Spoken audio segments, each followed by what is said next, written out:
Hi friends, मोर YouTube channel को आपण मानक बहुत बहुत स्वागत। आमे आज करिया जाऊँ छेना बड़ी तरकारी। से कौन कौन सामग्री आवश्यक चलतु देखीदवा।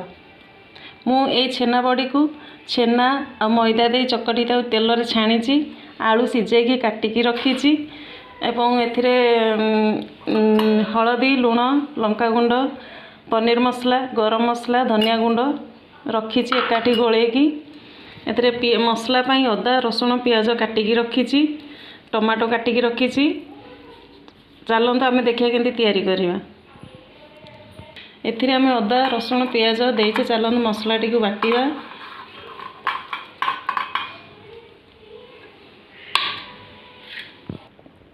प्रथम आम कड़ाई रे तेल दबा।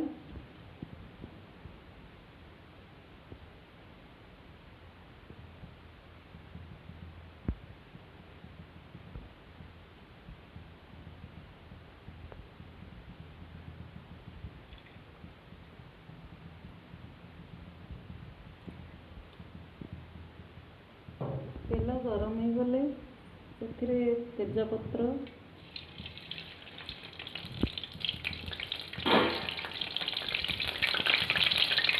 पियाज पकई पियाज लाल होला पर्यंत भाजवा। पियाज लाल हो गले टमाटो पकेवा।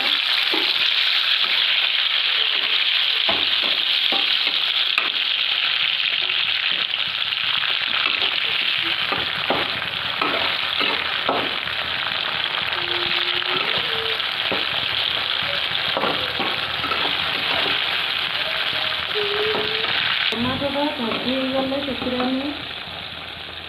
बटा होता मसला दबा।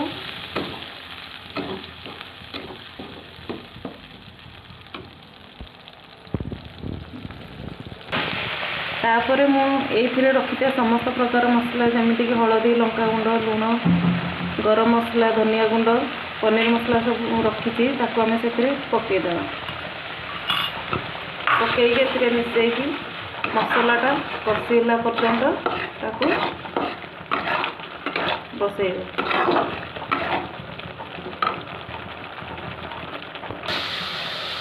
देखु आमर मसला कषि गला पर केमिटी मसला रू तेल बाहरी आसला बहुत सुंदर कलर बाहरी आसला।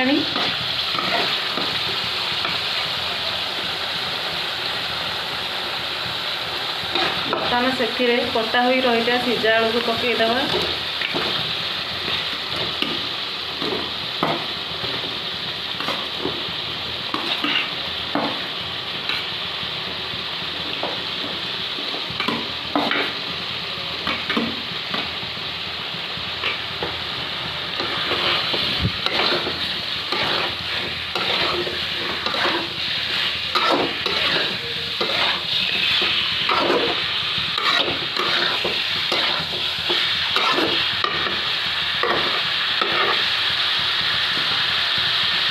आलू बर्तमान आमर आलू मसला रे कषि हो गलानी। बर्तमान आम छेना बड़ी को से पकईदवा। पकईकी भल भाव में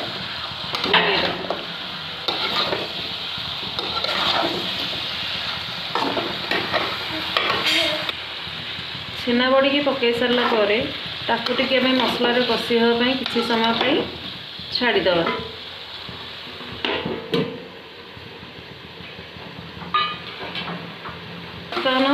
छेना बड़ी आलू मसला रे कषि गला पर से पानी देदवा। मु किंतु एठी गरम पानी करिकी रखी कौन पाइना गरम पानी करिकी देले एथिरे तरकारीटा बहुत शीघ्र हेबो एवं स्वाद लागिबो।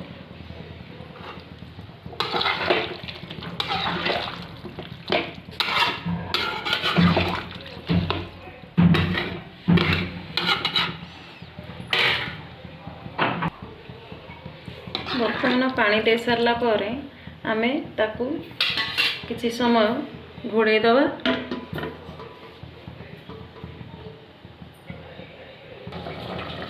बर्तमान 10 मिनिट हो गला।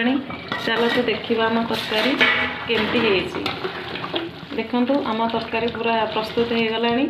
आउ बहुत सुंदर कलर भी आसी आपण मैंने भी देखूँ वीडियोटा को जदि पसंद आसला ताले लाइक करदेवे एवं कमेंट बॉक्स रे कमेंट देवे एवं आम चैनल टी को सब्सक्राइब करदेवे। देखो बर्तमान तरकारी केड़े सुंदर देखा बर्तमान मु बंद करदेली गैस चूल्हा।